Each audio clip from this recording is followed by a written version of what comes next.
요즘 뉴스를 보면 이제 국회의원 선거가 한 달도 안 남아서 온통 국회의원 총선에 관한 뉴스가 많이 쏟아지고 있습니다.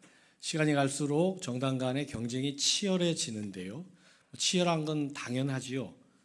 선거에 당선되려면 상대방이 떨어져야 하니까 한치도 양보할 수 없는 싸움이다. 충분히 이해가 갑니다. 그런데 그러다 보니까 내가 열심히 하고 잘하는 것으로 승부를 걸기보다는 상대방의 흠이나 잘못이나 실수가 있을 때 그걸 벌떼같이 일어나 공격을 하고 문제를 더 크게 만들어서 비난을 하고 싸움으로써 이득을 취하려는 그런 모습들이 자주 보입니다. 사실 그렇게 싸우는데 서로 원수도 아니고 대한민국 사회가 얼마나 좁습니까? 한두 달이 건너면 다 연결될 사이일 텐데 너무나 무자비하고 또 비정하고 정말 살벌할 정도로 싸우는 모습을 보게 됩니다. 왜 그렇게 비정하게 무자비하게 싸울까? 그런 생각을 해보게 되는데요. 또 지금 지구촌에 큰 전쟁이 두 곳에서 벌어지고 있지요. 우크라이나에서 벌써 3년째 전쟁이 벌어지고 있고 팔레스타인에서 6개월째 전쟁이 이어지고 있습니다. 그런데 여러분도 다 아시는 것처럼 이 두 전쟁의 당사자인 러시아와 우크라이나, 이스라엘과 팔레스타인은 사실 서로 맞붙을 만한 적수가 못 됩니다. 국력이나 군사력이나 경제력으로 도저히 상대가 안 됩니다. 비유하자면 마치 20살 청년이 대여섯 살짜리 유치원생과 싸우는 격입니다. 도저히 상대가 안 되는 그런 나보다 훨씬 못하고 약한 대상인데 왜 그 싸움을 끝내지 않을까?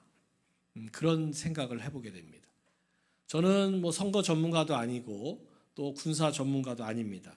하지만 이 두 경우 모두 왜 그런지 성경을 통해서 그 답을 찾을 수는 있습니다.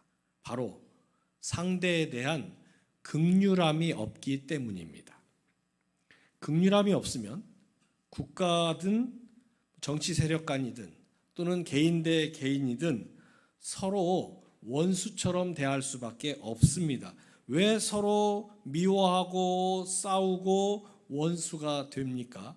여러 이유가 있겠으나 가장 큰 이유는 상대에 대한 긍휼함이 없기 때문에 그렇습니다.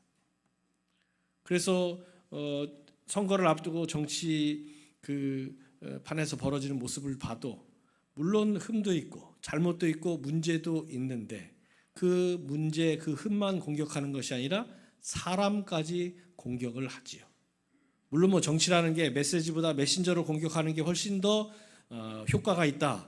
그런 이야기를 많이 하지만 그런 모습들을 볼 때 또 국제사회에서도 말씀드린 전쟁을 통해서 너무 일방적인데 그 전쟁을 끝내지 않는 걸 보면서 왜 그럴까? 긍휼함이 있었다면 어땠을까? 그런 생각을 해보게 됩니다. 그런 점에서 오늘 본문에 나오는 다윗은 긍휼함이 있을 때 사람이 어떻게 대할 수 있고 어떻게 행할 수 있는가를 잘 보여주는 인물입니다. 오늘 본문의 배경은 그렇습니다. 압살롬이 일으켰던 반란이 진압이 되고 다윗이 다시 고향 또 예루살렘으로 돌아갈 수 있게 됐습니다. 돌아가는 길에 여러 사람을 만났는데 그중 오늘 본문에 나오는 시므이라는 인물을 만나게 됩니다. 시므이가 누굽니까? 시므이는 다윗이 반란으로 인해 도망을 갈 때 다윗을 아주 심하게 비난하고 모욕했던 인물입니다. 시므이가 다윗에게 한 모욕과 비난이 어느 정도였느냐? 사무엘하 16장을 보면요. 도망가는 다윗을 향해서 돌을 던지고 침을 뱉고 욕을 하고 저주하고 조롱했다고 나옵니다. 여러분이 싫어하는 사람 있을 수 있죠. 미워하는 사람 있을 수 있죠. 그런데 내가 싫어하고 미워한다고 해서 그 사람을 향해 여러분 침을 뱉습니까? 그 사람을 향해서 돌을 던지십니까? 그렇게까지는 안 하지요. 그런데 시므이는 그렇게 했습니다. 더구나 그 상대가 누구입니까? 비록 반란으로 도망가는 처지에 있었지만 이 나라의 왕입니다. 왕을 향해서 그런 해서는 안 될 말과 행동을 했던 것이죠. 다윗 입장에서 한번 보시기 바랍니다. 아들이 반란을 일으켜서 아비를 죽이겠다고 공격해서 그 공격을 피해 도망가는 처지가 됐습니다. 얼마나 창피한 일입니까? 그 수치심, 그 정말 비참함은 말로 다 할 수 없었을 겁니다. 그 일만으로도 충분히 비참하게 수치심을 충분히 느낄 수 있는데, 도망가는 자신을 향해서 시므이가 그렇게 돌까지 던지고 침까지 뱉으면서 욕하고 저주하고 비난을 했으니 그 일을 다윗이 어찌 잊을래야 잊을 수 있겠습니까?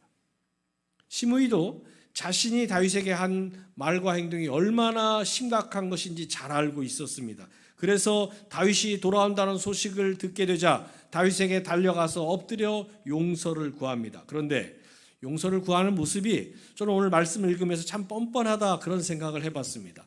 본문 19절을 보십시오. 왕께 아뢰되 내 주여 원하건대 내게 죄를 돌리지 마옵소서. 내 주 왕께서 예루살렘에 나오시던 날에 종의 패역한 일을 기억하지 마시오며 왕의 마음에 두지 마옵소서. 잘 보십시오. 스스로도 자신의 행동을 패역한 일이라고 말합니다. 그런데 그 일을 잊으라고 다윗에게 말합니다. 마음에 두지 말라고 말합니다. 여러분, 가해자가 피해자에게 용서를 구하는 방법은 딱 하나밖에 없습니다. 피해자가 됐다라고 할 때까지 빌고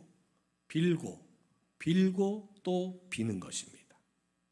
내가 한두 번, 두세 번, 몇 번씩 사과를 했는데 왜 안 받아주냐고 화를 내거나 섭섭해해서 될 일이 아니지요. 나는 이만큼 할 만큼 했다 말할 수도 없는 겁니다. 그런데 오늘 시므이는 다윗에게 해서는 안 될 말과 행동을 해놓고 스스로도 패역한 일이라고 그렇게 인식하고 있으면서도 그 일을 잊으라고, 마음에 두지 말라고 그렇게 말하고 있습니다. 얼마나 기가 막힐 일이겠습니까? 옆에서 이 말을 듣고 있던 다윗의 신복 아비새가 그래서 분노합니다. 왕이시여 이런 자는 마땅히 죽여야 합니다. 그렇게 화를 냅니다. 다윗에게 그가 행했던 말과 행동을 생각해 본다면 아마 저라도 그 옆에 있었으면 이렇게 분개했을 것 같습니다. 그런데 다윗은 아비새를 향해서 내 일에 왜 네가 나서서 나의 대적이 되려고 하느냐, 21절에서 그렇게 타이르지요. 나도 화 안 내는데 왜 네가 화를 내느냐, 그렇게 묻고 있는 겁니다. 그러면서 시므이에게 이렇게 말합니다. 본문 23절을 보십시오. 왕이 시므이에게 이르되 내가 죽지 아니하리라 하고 그에게 맹세하니라. 너 죽이지 않을 거야, 걱정하지 마, 맹세까지 했습니다. 왕이 맹세했다는 것은 법적인 효력을 갖는 것입니다. 왕의 말은 곧 법과 같기 때문입니다. 내가 너 죽이지 않을 거야, 네 생명 지켜줄 거야, 법으로 내가 보장할게, 그런 뜻을 갖고 있는 것이죠. 여러분, 다윗이라고 왜 시므이를 향해서 분한 마음이나 미움이 없었겠습니까? 내가 아무리 잘못을 했더라도 누군가 날 향해서 침을 뱉고 돌을 던지고 욕을 하고 저주하고 조롱을 할 때 여러분 그 참을 수 있겠어요? 그 중에 한 가지만 내게 행해도 분한 마음이 들 수밖에 없는데 이 5가지를 종합 선물처럼 한꺼번에 쏟아부었으니 다윗 마음에 얼마든지 분한 마음이 있을 수 있고 그를 생각하면 정말 트라우마로 작용할 수도 있는 그런 일을 시므이가 저질렀지요. 하지만 다윗에게는 그런 분한 마음이나 상처나 미움만 있었던 것이 아닙니다. 또 다른 것이 있었습니다. 바로 긍휼함입니다. 사필규정, 죄 지으면 벌을 받는 것이 당연합니다. 그래야 질서가 서고 정의가 세워질 수 있지요. 하지만 죄 지었다고 무조건 벌을 다 준다면 이 세상에 온전할 사람이 과연 몇이나 되겠습니까? 우리가 조금 전 예배 순서에서 죄의 고백을 했지요. 한 주간 동안 자신을 돌아보면서 하나님 앞에 부족함이나 허물이나 잘못이 있으면 고백하는 시간을 주일마다 예배 드릴 때 갖습니다. 왜 그렇습니까? 월요일부터 토요일까지 6일이라는 짧은 시간 동안도 돌아보면 하나님 앞에 부끄러운 것들이 있고 하나님 앞에 감추고 싶은 것들이 있고 하나님 앞에 부족한 허물들이 있기 때문에 그렇습니다. 한 주간도 완전하게 온전하게 살 수 없는 것이 우리 인생인데 잘못 있다고 죄 지었다고 무조건 벌을 줘야 한다면 이 세상에 벌 받지 않을 사람 과연 몇이나 될 수 있겠습니까? 여러분이 잘 아시는 요한복음 8장에 보면 간음하다 붙잡혀온 여인의 이야기가 있지요. 이 여인은 율법대로 하자면 돌에 맞아 죽는 것이 맞습니다. 율법은 그런 죄를 저지르면 그렇게 하라고 규정하고 있기 때문입니다. 그런데 사람들이 여인을 예수님 앞에 끌고 왔을 때 이 여인이 죄가 있습니까? 없습니까? 사람들이 물었을 때 예수님이 뭐라고 하십니까? 있다, 없다 판단하지 않으셨습니다. 이 여인의 죄가 어렵거나 복잡해서가 아닙니다. 이 여인은 현행범이었습니다. 초등학생도 이 여인이 죄가 있는지 없는지 알 수 있는 그런 상황이었습니다. 그런데 예수님은 이 여인의 죄가 있다 없다를 판단하지 않으시고 엉뚱한 말씀을 하시지요. 무슨 말씀을 하십니까? 죄가 있느냐 없느냐 묻는 사람들을 향해 너희 중에 죄 없는 자가 먼저 돌로 치라 말씀하셨습니다. 여러분, 우리가 예수를 믿으면서도 돌을 너무 쉽게 들 때가 있지 않습니까? 그런데 간음하다 붙잡혀온 이 여인을 다시 한번 생각해 보십시오. 죄가 있다 없다를 따지지 않고 좀 엉뚱해 보이는 너희 중에 죄 없는 자가 먼저 돌로 치라고 주님이 말씀하신 이유가 무엇이겠습니까? 만약 죄가 있다 없다를 따지면 이 여인은 돌에 맞아 죽을 수밖에 없었기 때문입니다. 죄를 지었거든요. 그런데 주님이 왜 이 땅에 오셨습니까?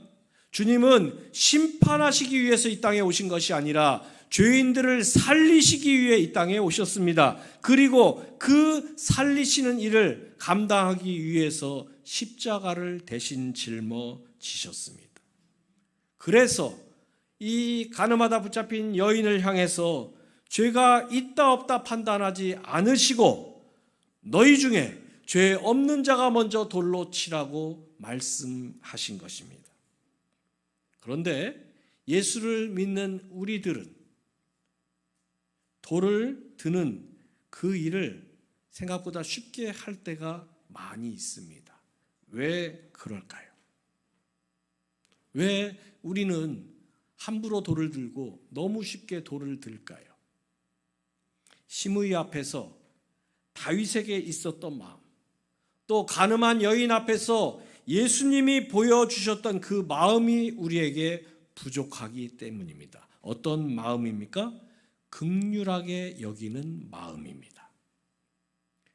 우리 속담에 죄는 미워해도 사람은 미워하지 말라는 말이 있는데요. 참 성경적인 말이다. 그런 생각을 해보게 됩니다. 왜 이런 속담이 나왔겠습니까?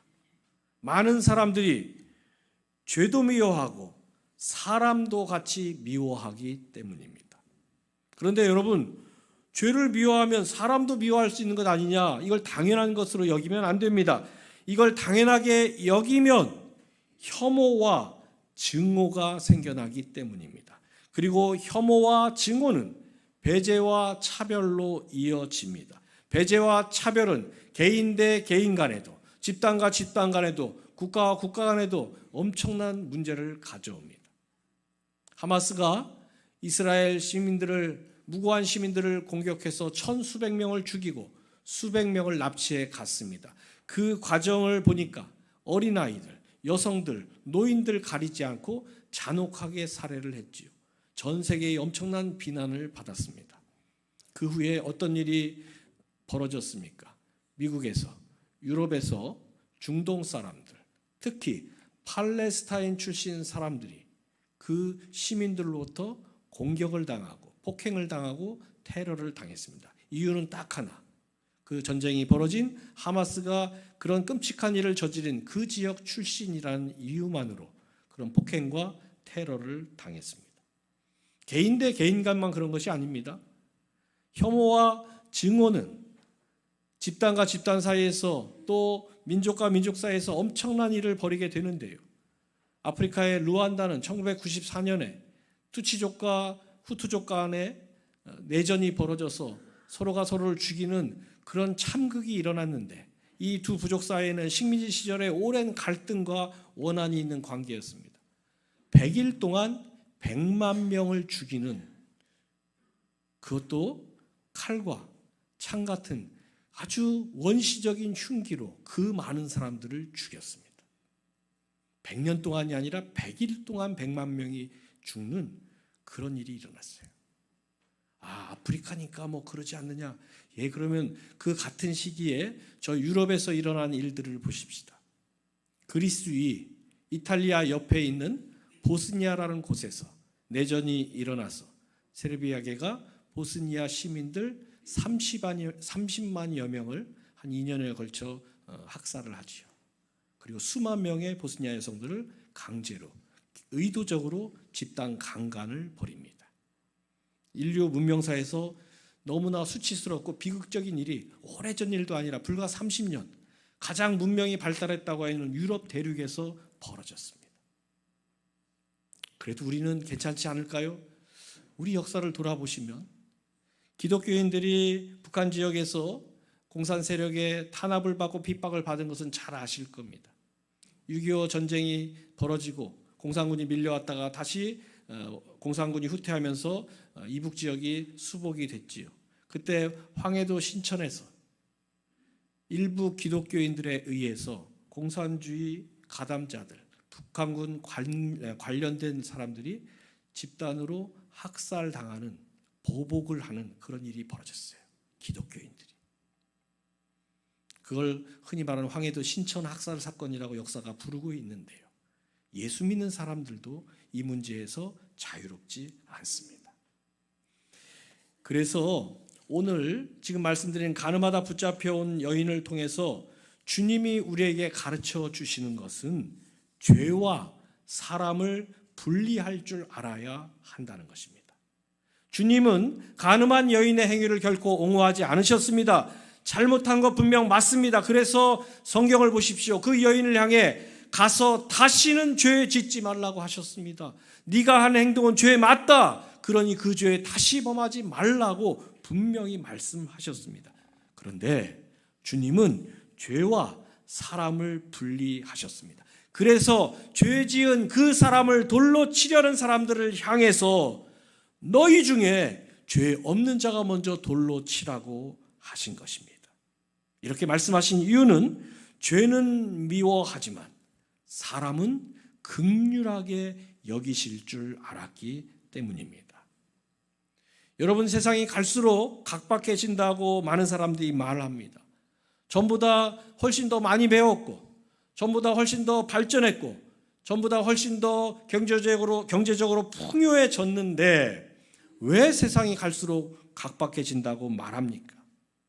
그 이유는 죄만 미워하는 것이 아니라 사람도 같이 미워하기 때문입니다. 나와 정치적 입장이 다르면 내가 생각하는 정치적 입장이나 노선이 옳다고 믿으니까 그것을 지향하고 따르겠지요. 그런데 나와 입장이 또는 나와 이념이 다른 사람을 향해서 그것은 나와 다르다, 옳지 않다 얼마든지 주장할 수 있지만 나와 다른 이념이나 정치적 입장을 갖고 있는 사람마저도 증오하고 배제하고 원수처럼 여기는 그런 일들이 이 현실 세계에서 너무나 많이 일어나지요. 그러다 보니까 갈수록 사람들이 서로가 서로를 향해 너무 쉽게 돌을 드는 그런 일들이 일어나는 그런 세상을 살아가고 있습니다.